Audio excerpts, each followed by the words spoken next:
Selamat siang Bapak Ibu.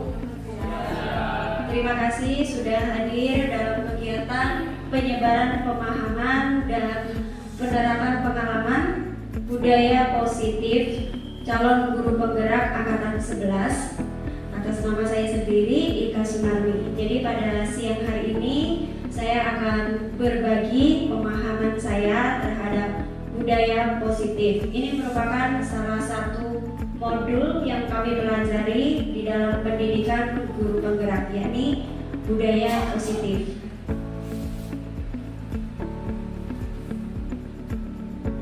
Oke, konsep inti dari budaya positif itu ada 8 hal. Yang pertama adalah perubahan paradigma belajar, kemudian disiplin positif, nilai-nilai kebajikan, kemudian kebutuhan dasar manusia, motivasi perilaku manusia, posisi kontrol guru, keyakinan kelas, dan segitiga restitusi.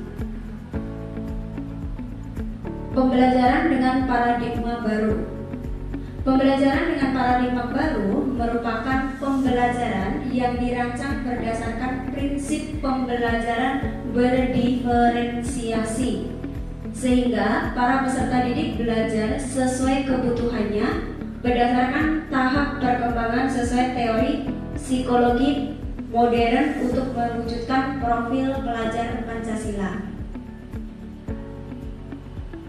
Kemudian ada miskonsepsi tentang teori kontrol. Nah, ini teori kontrol di sini ini adalah peran kita sebagai guru tanpa kita sadari. Itu kadang-kadang kita memposisikan diri kita sebagai pengontrol, yaitu yang pertama ada ilusi guru mengontrol murid. Nah, ini tanpa kita sadari kita seringkali berada di posisi di sini merasa bahwa peserta didik itu harus bisa kontrol. Kita harus bisa mengontrol peserta didik itu baik secara pembelajarannya maupun secara perilakunya. Kemudian yang kedua adalah ilusi bahwa semua penguatan positif, efektif, dan bermanfaat. Nah, nanti ada contohnya apa yang dimaksud dengan penguatan positif tersebut. Kemudian yang ketiga, ilusi bahwa kritik dan pembuat rasa bersalah mampu menguatkan karakter.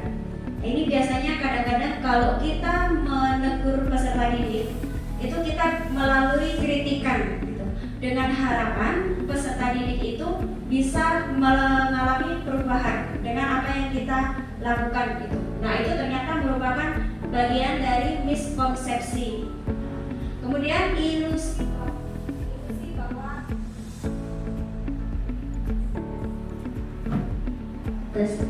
bahwa dewasa berhak memaksa. Nah, ini kadang-kadang kita merasa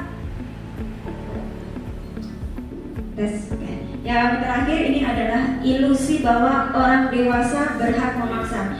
Ini kadang-kadang kita merasa bahwa karena kita sudah memiliki banyak pengalaman, sehingga peserta didik itu kita merasa bahwa pengalaman yang mereka miliki itu masih kurang. Jadi kadang-kadang tanpa kita sadari kita memaksakan anak untuk melakukan seperti apa yang ada di dalam pemikiran kita. Kemudian mengubah paradigma stimulus respon ke pendekatan teori kontrol. Yang pertama adalah realitas atau kebutuhan kita sama. Teori kontrolnya realitas bahwa sebenarnya kebutuhan kita itu berbeda. Ini yang harus kita pahami, bahwa setiap peserta didik itu memiliki kebutuhan yang berbeda-beda. Tapi selama ini kita seringkali menganggap semuanya itu sama. Kemudian semua orang melihat hal yang sama. Sebenarnya berdasarkan teori kontrol, setiap orang itu melihat hal yang berbeda. Misalnya contohnya adalah ini ada kotak di sini. Mungkin sudut pandang kita terhadap kotak ini orang itu berbeda-beda. Wujud bendanya sama, tapi cara kita melihat itu berbeda. Cara kita menilai juga berbeda. Apa yang kita dapatkan menjadi berbeda juga. Kemudian stimulus responnya, kita mencoba mengubah orang agar berpandangan sama dengan kita. Nah, ini juga seringkali tanpa kita sadari karena sudah terus berulang-ulang. Jadi kita mengharapkan bahwa orang juga memiliki cara pandang yang sama dengan kita. Berdasarkan teori kontrol, kita berusaha memahami pandangan orang lain dalam melihat dunia. Jadi orang akan berbeda-beda pandangannya. Kemudian perilaku buruk dilihat sebagai suatu kesalahan. Nah, ini kadang-kadang juga kalau kita melihat peserta didik kita melakukan hal yang tidak sesuai, yang menurut kita itu buruk, kita langsung mengatakan bahwa itu salah. Ya, padahal sebenarnya semua perilaku itu memiliki tujuan. Kemudian orang lain bisa mengontrol saya. Ya, Bapak Ibu, kan sebenarnya tidak ada yang bisa mengontrol diri kita selain diri kita sendiri gitu. Bahkan pimpinan pun itu tidak bisa memberikan kontrol terhadap kita. Orang tua kita pun kan tidak bisa gitu. Kemudian saya bisa mengontrol orang lain. Nah, ini juga salah satu contohnya kita terhadap peserta didik. Mungkin kalau misalnya di rumah nih kadang-kadang sebagai seorang ibu kan juga merasa bisa mengontrol anak gitu. Kalau berdasarkan teori kontrol, kita tidak bisa mengontrol orang lain. Kemudian pemaksaan ada pada saat bujukan gagal. Ya, kadang-kadang kita sudah berusaha dengan cara yang halus memberikan bujukan, tapi ternyata masih gagal juga. Pasti kita akan berupaya. Meskipun halus, tapi itu sifatnya memaksa. Kolaborasi dan konsekuensi mendapatkan pilihan-pilihan, menciptakan pilihan-pilihan yang baru. Jadi sebenarnya ada kolaborasi dan ada konsekuensi. Kemudian model berpikir menang kalah. Ya, kadang-kadang kita kalau kita berhasil berarti kita menang, orang tersebut yang kalah. Jadi sekarang kita harus mengubah model berpikir kita menjadi menang dan menang. Kita menang, orang lain juga menang. Kemudian disiplin positif. Disiplin positif itu berasal dari kata disiplina, yaitu artinya belajar. Disiplin mengacu pada disiplin diri yang memiliki tanggung jawab terhadap apa yang dilakukannya berdasarkan nilai-nilai yang diyakini. Nilai-nilai yang diyakini. Disiplin positif merupakan salah satu cara penerapan disiplin yang bertujuan untuk menumbuhkan kesadaran serta memberdayakan peserta didik tanpa imbalan penghargaan, reward, atau ancaman atau hukuman. Nah, jadi ternyata di sini bahwa disiplin positif itu pemberian reward atau penghargaan dan juga hukuman itu ternyata tidak efektif untuk kita lakukan.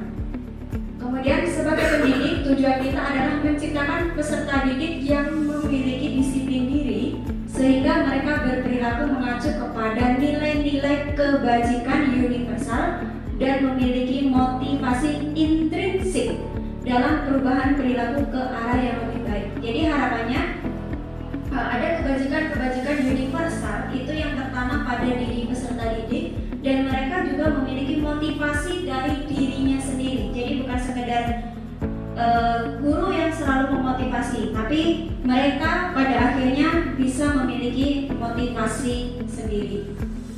Nilai-nilai kebajikan, nilai yang disepakati bersama lepas dari suku, bangsa, agama, bahasa maupun latar belakang.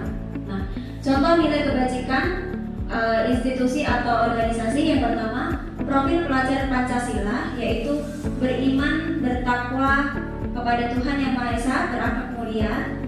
Kemudian berkebinekaan global, gotong royong, mandiri, kreatif, dan bernalar kritis. Ini adalah contoh nilai kebajikan. Kemudian dari apa ini? Kepotong. IPO Primary Years Program atau JP, toleransi, rasa hormat, kemudian integritas, mandiri, menghargai, antusias, empati, keingintahuan, kreativitas, kerjasama, percaya diri, dan komitmen. Kemudian yang ketiga adalah keterampilan hidup, dapat dipercaya, lurus hati, pendengar yang aktif, tidak merendahkan orang lain, dan memberikan yang terbaik dari diri. Kebutuhan dasar manusia. Kebutuhan dasar manusia adalah segala sesuatu yang kita lakukan untuk mendapatkan apa yang kita inginkan. Seluruh tindakan yang kita lakukan memiliki tujuan tertentu. Dan semua usaha terbaik yang kita lakukan dalam rangka agar kebutuhan dasar kita terpenuhi dengan baik. Nah, ini 5 kebutuhan dasar manusia. Oke, yang pertama adalah kebutuhan bertahan hidup. Benar ya Bapak Ibu bahwa kita butuh bertahan dalam hidup. Itu kita penuhi dengan makanan, pakaian, tempat tinggal, kesehatan, kemudian kebutuhan akan kasih sayang dan rasa diterima. Nah, ini juga kadang-kadang peserta didik kita itu di sekolah itu ada yang suka berulah. Nah, itu ternyata mereka pasti ada latar belakangnya kenapa mereka berulah. Salah satunya adalah kebutuhan untuk diterima dan kasih sayang ini. Kemudian penguasaan. Penguasaan ini berkaitan dengan harga diri, kemudian keinginan untuk dianggap, memimpin, prestasi, diakui dan didengar.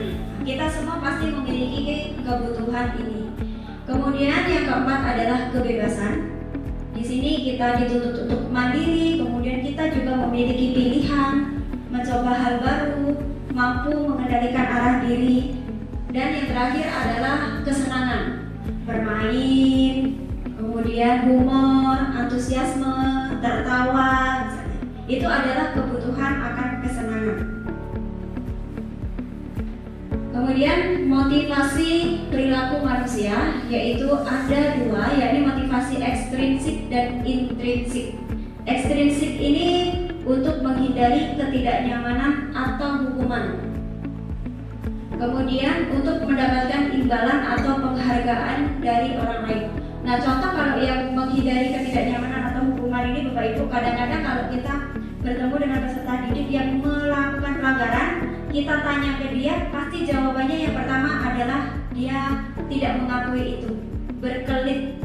Nah, itu sebenarnya ternyata tujuannya adalah supaya dia tidak dihukum. Jarang kan kita ketemu anak, kita panggil langsung ngaku gitu. Pasti akan muter-muter dulu gitu. Kemudian motivasi intrinsik ini untuk menjadi orang yang mereka inginkan. Mereka ini maksudnya adalah kita, yang kita inginkan, dan menghargai diri sendiri dengan nilai-nilai yang dipercaya. Nah, ini tadi ada hukuman. Ini tidak ada hukuman yang tidak terencana atau tiba-tiba. Kemudian murid tidak tahu apa yang akan terjadi atau tidak dilibatkan. Kemudian bersifat arahan, berupa hukuman fisik atau psikis. Nah, ini sebenarnya tidak diperbolehkan ya Bapak Ibu. Makanya kenapa kita sekarang sudah mulai membuat kesepakatan dan konsekuensi. Kalau yang namanya konsekuensi itu biasanya kita bicarakan di awal, jadi itu sebenarnya terencana, sudah diketahui. Kemudian konsekuensi ini terarah, disepakati sesuai peraturan, murid tetap dibuat, tapi ternyata murid juga tetap dibuat tidak nyaman. Sikap guru selalu memonitor murid.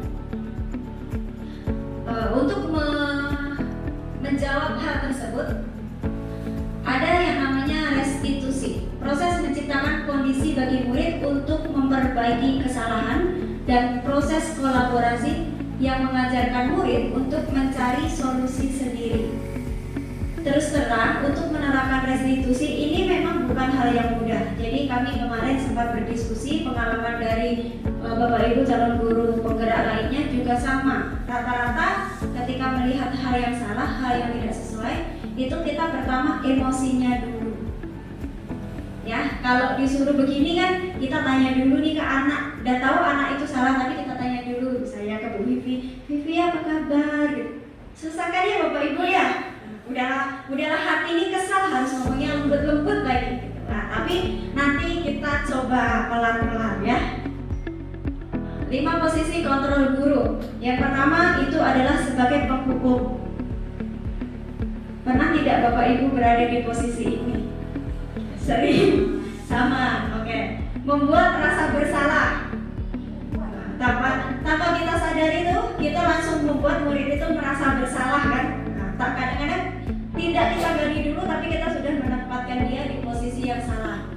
Kemudian sebagai teman, sebagai teman ini pun ternyata kadang-kadang juga tidak sesuai Bapak Ibu. Kemudian sebagai pemantau, amati terus. Nah, dari 5 posisi kontrol ini sebenarnya yang terbaik adalah sebagai manajer. Ya, nanti seperti apa sebagai manajer itu tadi yang saya contohkan. Memang karena kita sudah sering berada di posisi 1, 2, 3, 4 ini, untuk kelima memang butuh usaha. Contoh penerapan 5 posisi kontrol guru, kasus siswa tidak memakai atribut lengkap misalnya, penghukum hormat bendera, karena dia tidak memakai atribut lengkap, kita suruh dia hormat bendera. Kemudian membuat rasa bersalah. Nih, sering melihat kalau saya sih merasa sering nih yang kedua. Sudah berapa kali ibu bicara kepadamu, tapi kamu mengecewakan ibu. Sering kan Bu? Sudah berapa kali ibu bilang, sudah berapa kali ibu ingatkan. Sedangkan kalau posisi manajer, ini, apa kamu tahu kesalahanmu? Kita tanya dulu. Pasti di jawaban anak tidak akan langsung tahu. Biasanya tak tahu Bu, tak tahu Pak, tak ada. Kemudian kira-kira bagaimana untuk memperbaiki kesalahanmu? Nah, sebenarnya kalau di posisi manajer ini kita lebih mengajak anak untuk berdiskusi. Kita gali supaya dia menyadari kesalahannya sendiri, dia tahu letak kesalahannya dan bagaimana solusinya. Nah ini Bapak Ibu, kira-kira termasuk ke dalam posisi kontrol apakah saya kecewa sekali dengan kamu?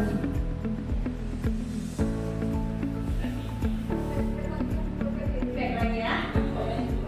Apa? Iya, membuat rasa bersalah. Betul, sering ini saya terutama ya. Kemudian kamu tidak pernah benar melakukannya. Ya kemana? Yang mana coba? Yang pertama, penghukum. Ya. Ini sebenarnya membuat rasa bersalah juga, ya kan? Tidak ada hukuman di sini, tapi kita langsung menilai anak tersebut salah, tidak pernah benar. Kemudian, apa rencanamu untuk menyelesaikan masalah ini? Manajer. Nah, ini boleh kita contoh ya. Kemudian, ayo lakukan demi bapak atau ibu ya. Yang mana nih? Demi bapak atau ibu. Yang kedua, betul, membuat rasa bersalah. Karena anak melakukan bukan untuk kebaikan dia, tapi untuk kita, untuk guru. Kalau tidak akan mendapat nilai jika tidak mengerjakan tugas. Apa nih? Penghukum, betul. Sering sih. Ya, nanti kalau kamu tidak kumpulkan, ibu tidak nilai ya. Itu saya masih sering melakukan itu ternyata. Tanpa disadari masih berada pada posisi penghukum.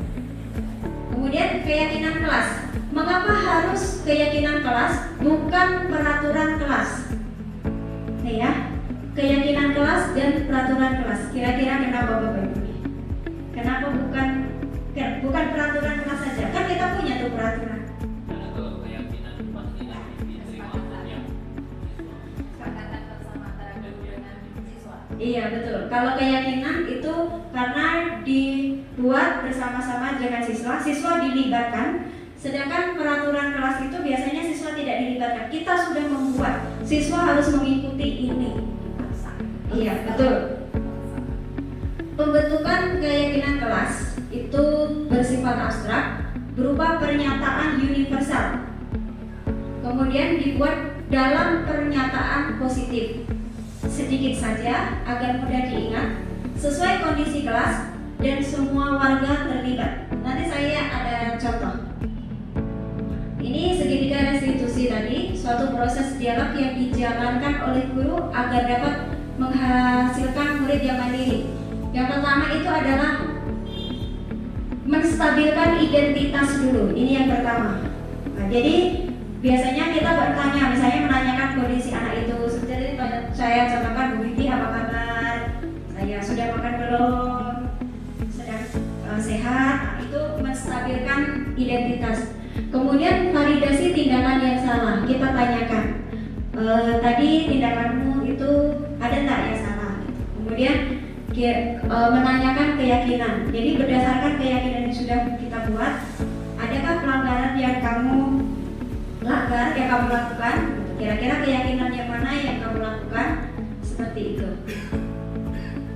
Menstabilkan identitas ini ya. Misalnya nih, berbuat salah itu wajar. Setiap manusia pasti pernah berbuat salah. Nah, dengan kata-kata seperti itu, ternyata siswa itu tahu bahwa bukan dia satu-satunya yang salah. Ketika kita berada di posisi kita salah itu kan kita mau ngaku tuh rasanya berat sekali, takut dihukum lah gitu. Tapi ketika kita diyakinkan bahwa yang salah tuh bukan hanya kita lebih bisa menerima. Ya, tidak ada manusia yang sempurna. Kemudian ibu bapak juga pernah melakukan itu. Ibu bapak tidak mau mencari siapa yang salah, tapi kita mencari solusi. Kemudian kamu berhak merasa begitu. Validasi tindakan yang salah. Kamu pasti mempunyai alasan mengapa melakukan hal itu. Ya, padahal kamu bisa melakukan lebih dari ini ya. Kamu patut bangga karena melindungi sesuatu yang penting buatmu. Ini kadang-kadang Bapak Ibu ada anak yang kelahi.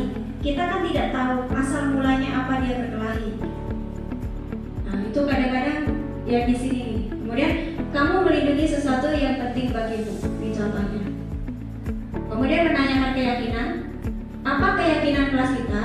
Nilai-nilai apa yang telah disepakati bersama? Seperti apa gambaran kelas ideal menurut kamu dan kamu ingin menjadi seperti apa? Contoh ya. Tapi ini bisa dikembangkan lagi. Ini contoh penerapan segitiga restitusi.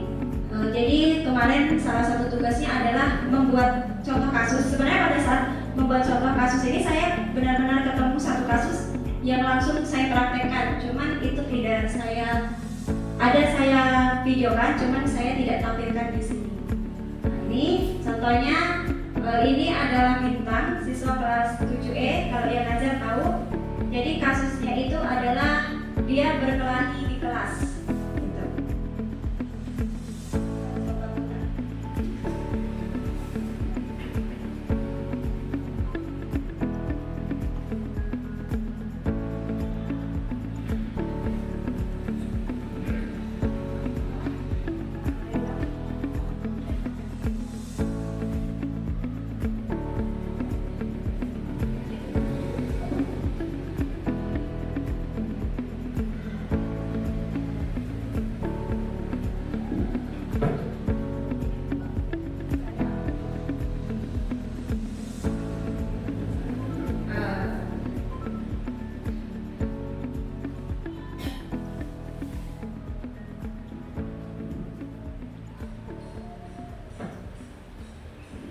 Jadi ini contohnya, jadi saya mengajak berbicara Bintang.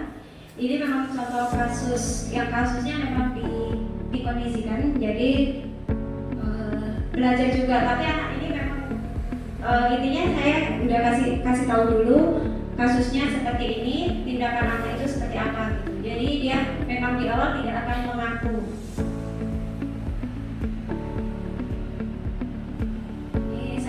Saja ya. Endingnya dia ngaku Bapak Ibu.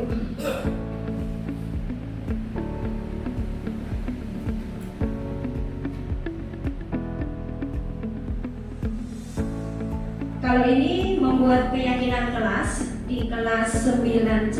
Jadi membuat keyakinan kelas itu diawali dengan membuat kesepakatan kelas terlebih dahulu. Jadi setiap anak menuliskan kesepakatan kelas, kemudian ditempelkanlah di depan. Kemudian ini saya sebagai guru mengelompokkan. Jadi kadang apa yang ditulis anak itu kan ada yang sama gitu. Jadi kita kelompokkan satu persatu berdasarkan isinya. Kebanyakan kalau di 9C itu tidak bermain HP di jam belajar, tidak tidur, tidak jalan-jalan seperti itu, tidak bermain bola di kelas. Kemudian mengharapkan pembelajaran yang menyenangkan seperti itu. Nah, kemudian dari kesepakatan kelas itu kita rumuskan menjadi keyakinan kelas yang berupa kalimat positif. Jadi misalnya contohnya mereka melepas sepatu gitu. Melepas sepatu itu kan kalau ada dari peraturan sekolah itu kan termasuk melanggar peraturan. Jadi membuat keyakinan kelasnya menjadi menaati peraturan.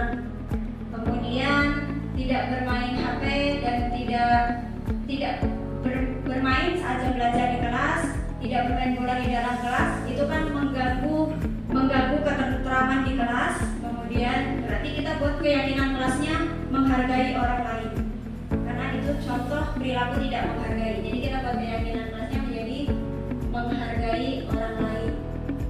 Kalau tidak salah kemarin kita ada 4 keyakinan kelas, salah satunya menghargai orang lain, menaati peraturan, kemudian belajar dengan sungguh-sungguh. Nah, itu yang kita yakini di kelas 9C.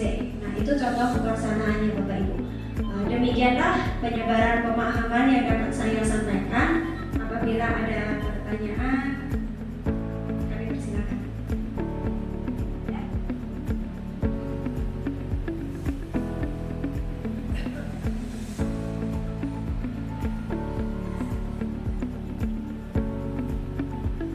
Adakah Bapak Ibu mungkin 1 atau 2 pertanyaan boleh? Supaya semakin yakin dengan keyakinan kelas ini, karena nanti keyakinan kelas ini mungkin nanti akan sama-sama kita terapkan di setiap kelas. Iya kan? Tadi kan ada miskonsep. Kalau miskonsep itu kan artinya konsep yang salah. Jadi konsep yang salah yang dilakukan oleh guru gitu. Nah, jadi contohnya tadi guru mengontrol murid, gitu ya. Apa itu dianggap sebagai miskonsep?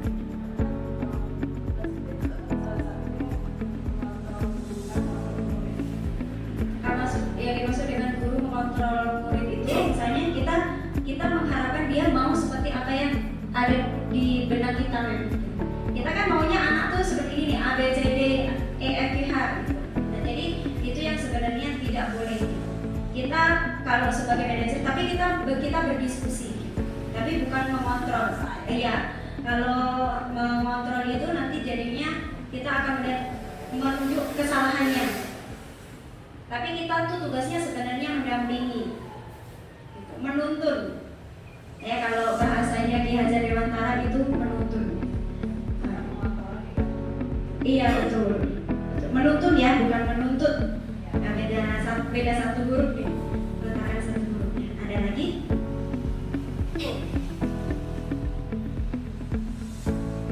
Iya boleh Bapak. Terima kasih. Tadi sempat saya lihat tadi yang ada 5 ya, ada yang menghukum, yang 5 posisi kontrol guru ya. Tapi kadang dalam kejadian tertentu, ya mungkin seperti 8B ya, kita tahu lah kondisi kelas saya macam mana Bu ya. Tapi memang sesekali perlu untuk menerapkan itu. Jadi kalau dipandang yang terbagus itu manajerial untuk kelas 8 itu rasanya perlu hukum gitu. Karena memang ya sudah berbagai cara ya, mungkin dengan Polri yang tadi yang 2, 3 gitu. Nah, jadi tadi dipandang kalau bisa menghukum itu dikurangi. Tapi kan ada menghukum itu sifatnya pendidik kan. Nah, dalam kondisi yang parah macam belakang. Nah, ini gimana pandangan BK? Iya betul Pak. Sebelumnya saya juga berpendapat sama bahwa kita kan menghukum tujuannya adalah siswa itu berubah gitu. Tapi ternyata kenyataannya semakin sering kita hukum, anak tuh justru semakin tidak berubah, semakin memberontak. Jadi itulah kenapa memberikan hukuman itu memang tidak efektif gitu.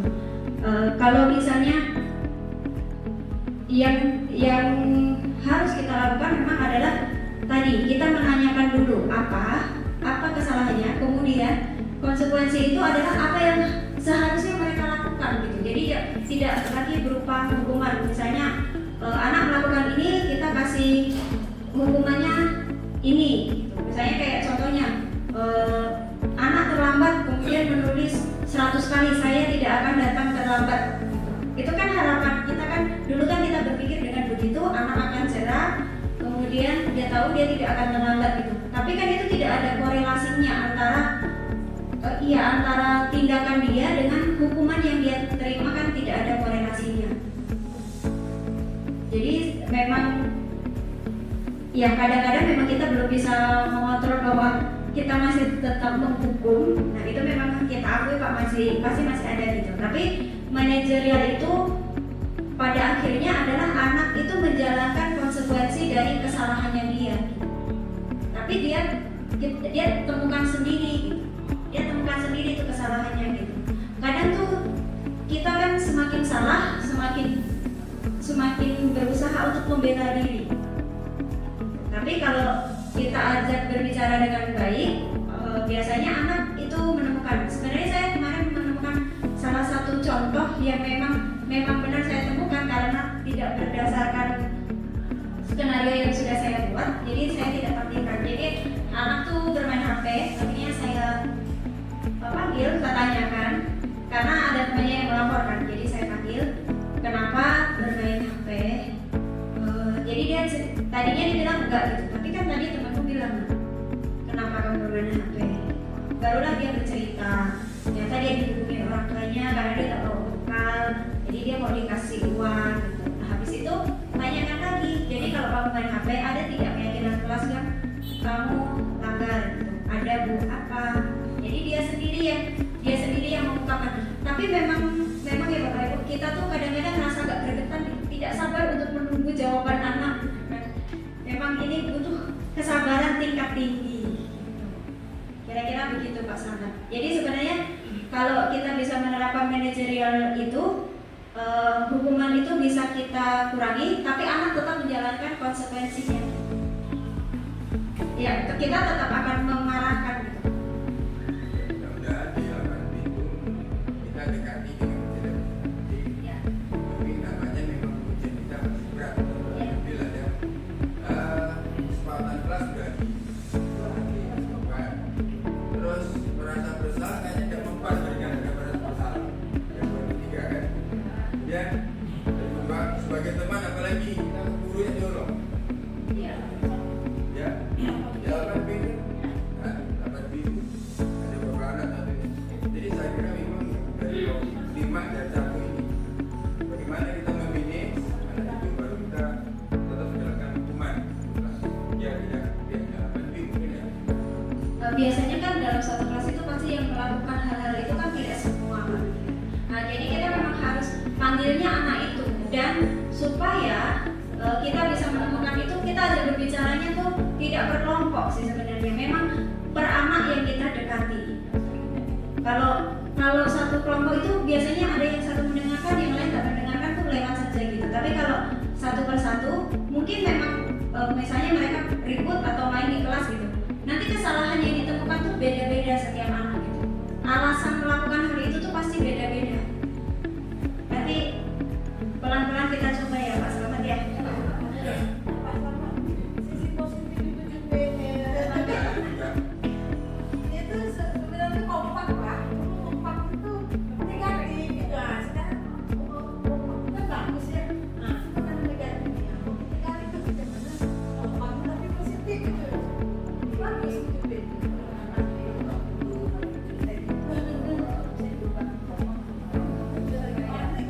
Nah itu memang pasti satu-satu tuh. Kalau semua tuh kadang-kadang kita kan ngomong di depan nih anak-anak tuh iya bu, iya pak gitu kan. Baru kita nasihatin tuh oke gitu. Tapi setelah itu karena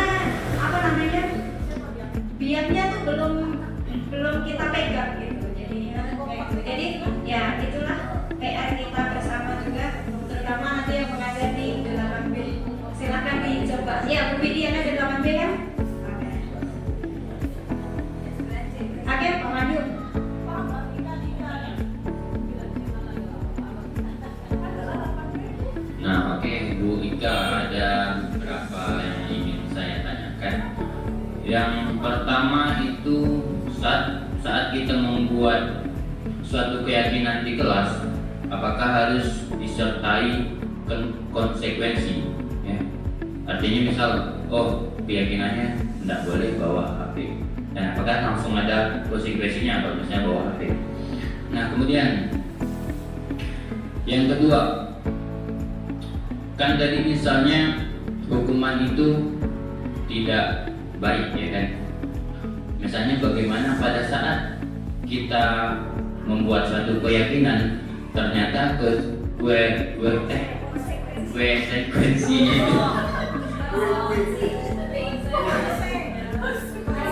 konsekuensinya itu dia berupa hukuman, ya. Misalnya ternyata konsekuensinya berupa hukuman. Misalnya dia bawa HP ini, terus HP-nya disita atau dia nggak boleh masuk.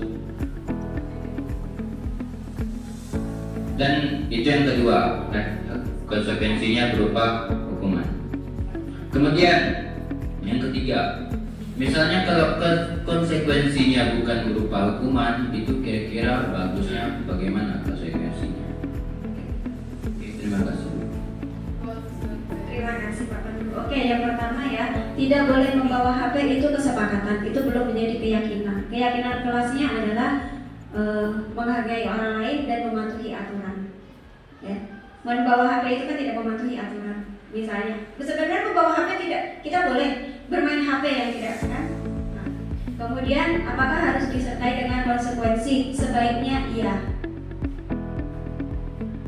Karena itu supaya anak tahu bahwa kalau saya melakukan ini, saya ada konsekuensi. Karena setiap tindakan kita tuh ada konsekuensi. Nah, itu yang mau kita ajarkan gitu. Kemudian misalnya konsekuensinya berupa hukuman gitu. Ya sebisa mungkin ketika kita membuat keyakinan kelas itu jangan membuat konsekuensinya yang berupa hukuman. Yang berupa hukuman tuh misalnya suruh anak push up, suruh anak lari lapangan, hormat bendera gitu, yang berupa fisik seperti itu. Atau misalnya suruh anak berdiri di depan kelas dengan satu kaki dua tangan di telinga, itu kan tidak boleh gitu. Tapi kalau HP-nya disita selama jangka waktu berapa lama, itu bukan hukuman, itu adalah konsekuensi. Ya, jadi konsekuensinya adalah kalau dia bermain saat jam pelajaran, konsekuensinya adalah HP-nya disita dalam jangka berapa lama yang disepakati gitu. Kalau saya di kelas memang saya tanyakan ke mereka, nah kalau kamu main HP konsekuensinya apa? Disita Bu. Nah kalau disita kalian mau berapa lama?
Kalau saya sarankan Pak, untuk anak ini sudah pernah dijalankan dengan restitusi belum? Segitiga restitusi tadi kita coba jalankan, sudah belum ya?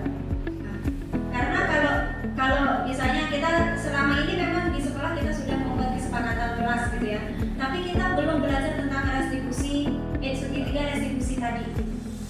Jadi ini segitiga restitusi ini memang sesuatu yang baru yang kita coba terapkan. Nanti kalau kita terapkan ternyata anak itu masih seperti itu, mungkin memang benar kata Bapak ya. Nah, coba Pak kita terapkan dulu segitiga restitusi ini untuk ke anak tersebut, hasilnya seperti apa.